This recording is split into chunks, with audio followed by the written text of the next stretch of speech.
All right, before I hand over to Ben, I think I'm gonna kick us off, Alan, as we normally do with our podcast, and we're not going to get you to do it. AB, you've done this before.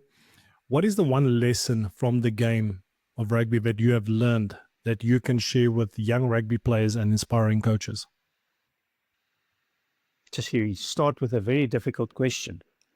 You don't have a lot of experience. Yeah, I've always been a coach, and maybe Ben can remember, if you can go back that far back. I've always been a coach to try and develop the individual player in my team and make him better. And AB will remember that when we had the Rugby Performance Centre, we said to ourselves that there's an Afrikaans word for someone that's not that good, and we called him a dopey. I don't know what the French or the English word is for that. And our motto was that we will turn that dopey into a better dopey. So that's always been my coaching philosophy, is that I had a responsibility towards the player that plays in my team to make him better. It was actually above for me than winning competitions. So maybe that's why I didn't win a lot of cups in my time. But I don't think many coaches get the opportunity in their whole coaching career to actually win a cup or a competition.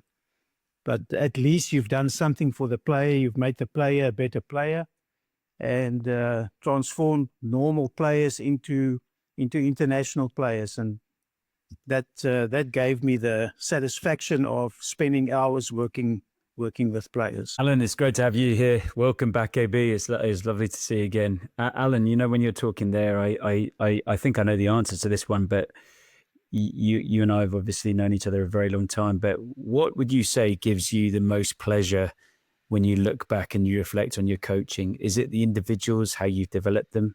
Or is it the places you were, or is it something else? What is it that really springs to mind as the highlight for you? I think it's the individual. If they took the opportunity, because as you know, if you're a coach, you spend a lot of time to develop players. It's a lot of planning. It's a lot of hours. You're working with their minds. You try to encourage them to work hard at it, because any player that really puts the hours in can get to a level where they thought they would never be able to go. And that still gave me the most satisfaction in my life. There was a mother phoned me, one of the boys that were at the RPC, and she phoned me. I think he'd left about 2, 3 years, 4 years after he was at the RPC, and she said to me, "Thank you very much for what you did for my son." And I said, "But what is his name?" And she gave me the name, and I couldn't really remember his name because he didn't do anything in the rugby really.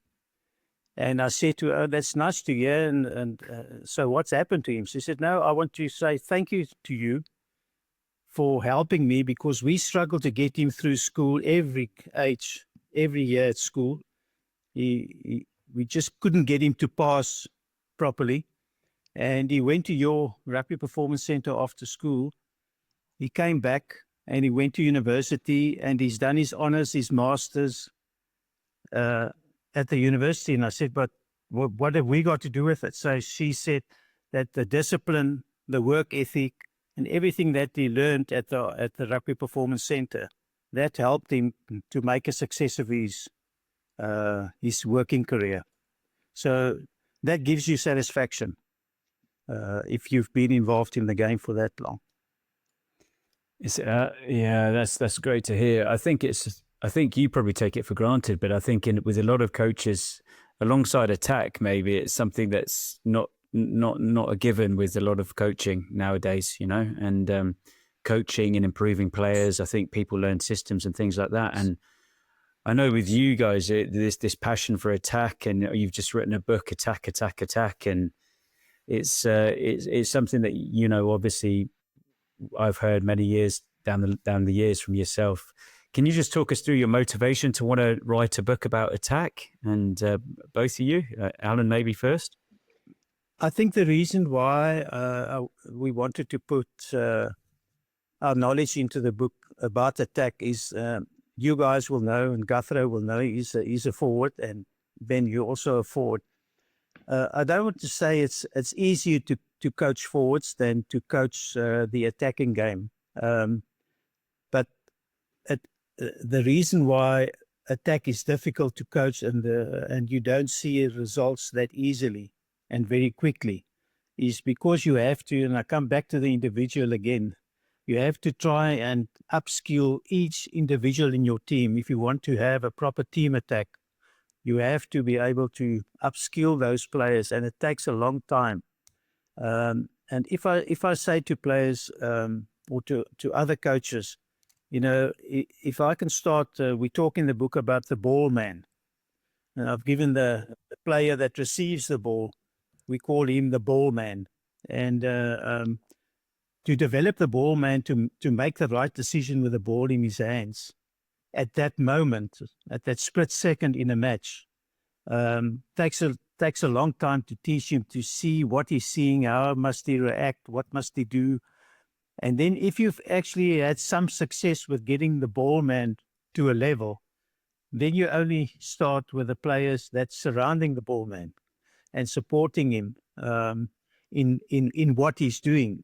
I always say to players, you don't have time in a game to send a WhatsApp to someone behind you to say to him, listen, I'm going to go left and you come in on the right, or you go left and I go right.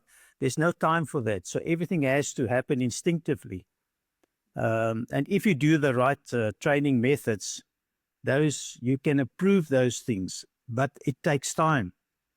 And I don't know, Ben, if you experienced it when you were in the teams that I coached.